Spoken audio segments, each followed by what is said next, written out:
বাংলাদেশের সবচেয়ে বড় সামাজিক মিলন মেলা পবিত্র ঈদ উল ফিতর, যা বছর ঘুরে আবারও আনন্দের বার্তা নিয়ে দরজায় কড়া নাড়ছে। শহর থেকে গ্রাম, নগর থেকে বন্দর, সবখানেই এখন ছড়িয়ে পড়ছে ছুটির আমেজ। তবে এই আনন্দঘন উৎসবের মাঝে বড় বাধা হয়ে উঠতে পারে বৈরী আবহাওয়া। সেই কারণে সবার মনে এখন একটাই প্রশ্ন, ঈদের দিনে আবহাওয়া কেমন থাকতে পারে? বিস্তারিত জানাচ্ছেন মেহেদী হাসান। দীর্ঘ এক মাস সিয়াম সাধনা শেষে বিদায় নিতে যাচ্ছে পবিত্র রমজান। আকাশে শাওয়াল মাসের বাঁকা চাঁদ দেখার প্রতীক্ষায় সারা দেশের মানুষ, যার মাধ্যমেই শুরু হবে আনন্দ ও উৎসবের পবিত্র ঈদ উল ফিতর।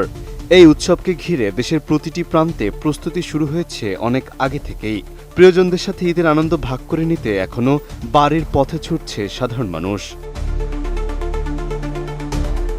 তবে এই আনন্দের মাঝেই এবার আবহাওয়া নিয়ে শঙ্কা বাড়ছে, কারণ কালবৈশাখীর মৌসুম হয় ঈদের আগে ও পরে দেশজুড়ে ঝড় ও বৃষ্টির প্রবল সম্ভাবনার কথা জানিয়েছে বাংলাদেশ ওয়েদার অবজারভেশন টিম। বিশেষ করে ঈদের দিন আবহাওয়া সবচেয়ে বেশি বৈরী থাকতে পারে বলে স্পষ্টভাবে সতর্ক করেছে সংস্থাটি।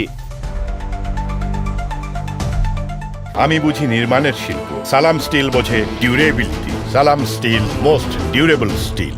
বিডব্লিউটি জানিয়েছে ঈদের আগের রাতেই দেশের উত্তর পশ্চিমাঞ্চল দিয়ে একটি শক্তিশালী কালবৈশাখী প্রবেশ করতে পারে। এরপর সকালে তা রংপুর ও রাজশাহী অতিক্রম করে ধীরে ধীরে ঢাকা, ময়মনসিংহ, সিলেট, খুলনা ও বরিশাল বিভাগে ছড়িয়ে পড়তে পারে। ফলে ঈদের নামাজের সময় ঝড় বৃষ্টির প্রবল শঙ্কা তৈরি হচ্ছে। এমন পরিস্থিতিতে খোলা ময়দানে ঈদের জামায়াত আয়োজন ব্যাহত হতে পারে বলে আশঙ্কা করা হচ্ছে।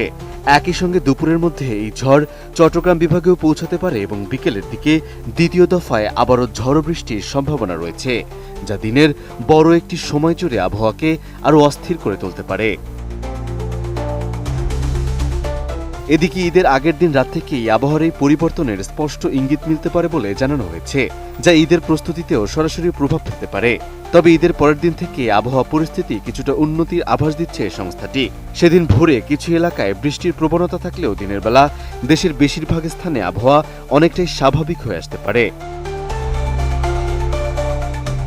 সব মিলিয়ে এই আবহাওয়ার পূর্বাভাস ইঙ্গিত দিচ্ছে ঈদের দিনের আনন্দ উদযাপনে বাড়তি সতর্কতা প্রয়োজন হতে পারে।